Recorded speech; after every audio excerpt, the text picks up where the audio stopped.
Praise the Lord. எல்லாரும் இப்போ கொஞ்சம் நல்லா கவனிங்க. சில முக்கியமான தகவல்களை பற்றி நம்ம இப்போ தெரிஞ்சுக்க போகிறோம். கிறிஸ்தவர்களாகிய நம்ம முக்கியமாக தெரிஞ்சிக்க வேண்டிய சில தகவல்கள். ஓகேவா? எப்போவுமே நம்ம சில மிஷனரிகளை பற்றி அவங்களுடைய வாழ்க்கை வரலாறுகளை பற்றி இது வரைக்கும் கேட்டிருக்கோம் இல்லையா? இப்போ அந்த மிஷனரிகளால் இந்தியாவுக்கு கிடைத்த நன்மைகள் என்ன?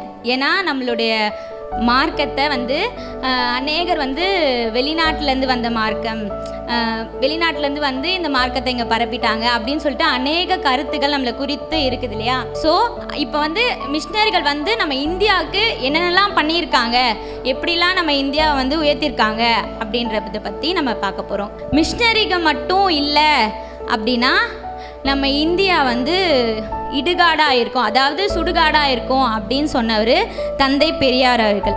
ஏன்னா இந்தியாவில் மிஷனரிகள் செஞ்ச சாதனைகள் கொஞ்சம் நஞ்சம் இல்லை, அதை சொல்லிக்கிட்டே போகலாம். ஏன்னா எக்கச்சக்கமான சாதனைகள் செஞ்சது நம்மளுடைய கிறிஸ்தவ மிஷனரிகள் தான்.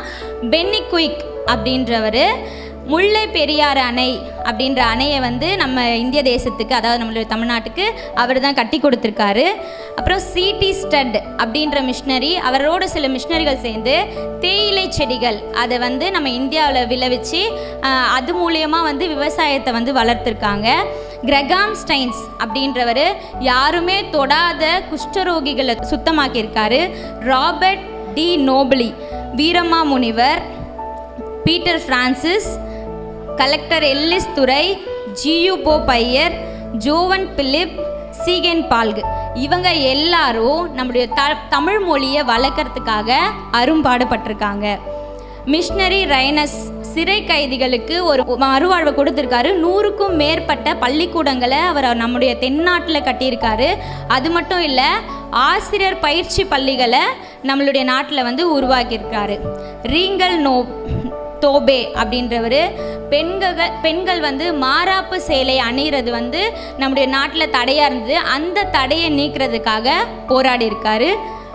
மிஷனரி வில்லியம் கேரி அப்படின்றவர் சதி என்னும் உடன்கட்டை ஏறும் வழக்கம் நம்முடைய நாட்டில் இருந்திருக்கு, அந்த வழக்கத்தை ஒழிக்க போராடி இருக்காரு. பெண்கள் மருத்துவ கல்விக்கு வித்திட்டு மருத்துவமனைகளையும் அதற்கான கல்லூரிகளையும் கட்டினவங்க மிஷனரி ஐடா ஸ்கைடர் அப்படின்றவங்க. ஓலைச்சுவடிகளில், அதாவது மிஷனரிகள் வரத்துக்கு முன்னாடி நம்மளுடைய தமிழ் மொழி, நம்மளுடைய இலக்கியம், இலக்கணம் எல்லா காரியங்களும் எங்கே இருந்துச்சுன்னா ஓலைச்சுவடிகளில் தான் நம்ம படிச்சுட்டு இருந்தோம். ஓலைச்சுவடிகளில் தவழ்ந்த தமிழை சீகன் பால்க் அப்படின்ற மிஷனரி அச்சு இயந்திரங்களை கொண்டு அதை அச்சில் ஏற்றி நமக்கு புத்தகங்களாக அடித்து கொடுத்துருக்காங்க. சிவகாசியில் வெடிமருந்து ஆலைகளை உருவாக்கி உலக அளவில் சிவகாசி பிரபலமாக காரணமாக இருந்தவர் யாருன்னா மிஷனரி ராக்டன். ஏடித் மேரி ப்ரவுன் அப்படின்றவங்க வட இந்தியாவில் மருத்துவ சேவைகளை ஆற்றிருக்காங்க. பெண்கள் மருத்துவ கல்வி கற்கணும் அப்படின்ட்டு மருத்துவ கல்லூரிகளை ஆரம்பித்து கொடுத்துருக்காங்க. பிரான்சிஸ் சேவியர் ஐயர் அப்படின்ற மிஷனரி கடற்கரை ஓரங்களில் சென்று மீனவ மக்களுக்கு அவங்களுடைய நலவாழ்வுக்கான ஒரு அடிக்கல்ல அவர் நாட்டி அவர்களுடைய நலவாழ்வுக்காக அவர் போராடி இருக்காரு.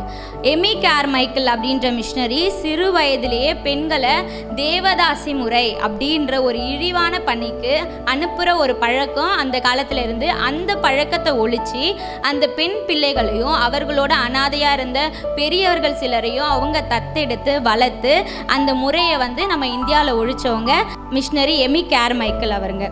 அதுக்கப்புறம் ஈவ்லிங் பிரான்ஸ் அம்மையார் அப்படின்ற மிஷனரி கொல்லிமலை பகுதியில் இருக்க ஆதிவாசி மக்களுக்காக போராடி அவங்களுக்கு ஒரு நலவாழ்வு துறையை அமைச்சு வெளிநாடுகளிலிருந்து அவங்களுக்கு உணவு, உடை அதெல்லாம் வரணுன்றதுக்காக சால்வேஷன் ஆர்மி அப்படின்னு ஒரு ஆர்மியை ஆரம்பித்து அவங்களுக்கான உணவு, உடைகளை அவங்களுக்கு கொடுத்துருக்காங்க. ஜான் டி பிரிட்டோ அப்படின்ற மிஷனரி கடுமையான மிஷனரி பணிகளை செஞ்சு ராமநாதபுரத்தில் திருட்டு தொழிலை தன்னுடைய குல தொழிலாக வைத்திருந்த ஒரு கும்பலை ஆண்டவருக்குள்ளாக ரட்சித்து அவங்களுக்கு ஒரு நலவாழ்வை அமைச்சு கொடுத்துருக்காரு. மார்காசியஸ் அப்படின்றவர் மருத்துவமனைகளை கட்டி மருத்துவ சிகிச்சைகளை அளித்து பெண்களுக்கான ஆசிரியர் பணியை ஆரம்பித்தார். விதவை பெண்களின் மறுமலர்ச்சிக்காக போராடி இருக்காரு. இது மட்டும் இல்லாமல் நம்ம எல்லாருக்கும் தெரிஞ்ச நம்ம அன்னை தெரசா அவர்கள் அன்பின் பணியாளராக இருந்து சபை ஒன்றை நிறுவி குழந்தைகள், பெண்கள், அனாதைகள், நோயாளிகள் முதலியான சமுதாயத்தில் பின்தங்கி இருக்கிற எல்லாருக்கும் ஆதரவு கொடுத்துருக்காரு. இன்னும் நம்மளுடைய கிறிஸ்தவ மிஷனரிகள் செய்த காரியங்களை சொல்லிக்கொண்டே போகலாம். இப்படியாக நம்மளுடைய நாட்டை, நம்மளுடைய இந்திய நாட்டை உயர்த்துறதுக்கு அவங்க இங்கே பாடுபட்டு கிறிஸ்துவின் அன்பையும் நமக்கு கொடுத்து அவங்களுடைய ஜீவனையும் நமக்காக கொடுத்து இப்படியாக பாடுகள் பட்டிருக்காங்க. அதனால அவங்க மதத்தை பரப்ப வரல, அவங்க நமக்கு அன்பையும் எப்படி வாழணுன்ற ஒழுக்கத்தையும் நமக்கு கிறிஸ்தவ மிஷனரிகள் கற்றுக் கொடுத்துருக்காங்க. அநேகர் மேலே இருக்கவங்க தான் படிக்கணும், கீழே இருக்கவங்க படிக்கக்கூடாது, அவங்க சரிசமமாக உட்காரக்கூடாது அப்படின்ற நிலைகளை மாற்றி அவங்களுக்கு சரிசமமாக இவங்களும் உட்காந்து கல்வி கற்கவும் தொழில்நுட்ப வளர்ச்சி இப்படியான நிறைய வளர்ச்சிகளை நம்ம இந்தியாவுக்கு செஞ்சு கொடுத்தது யாருன்னா நம்மளுடைய கிறிஸ்தவ மிஷனரிகள் தான்.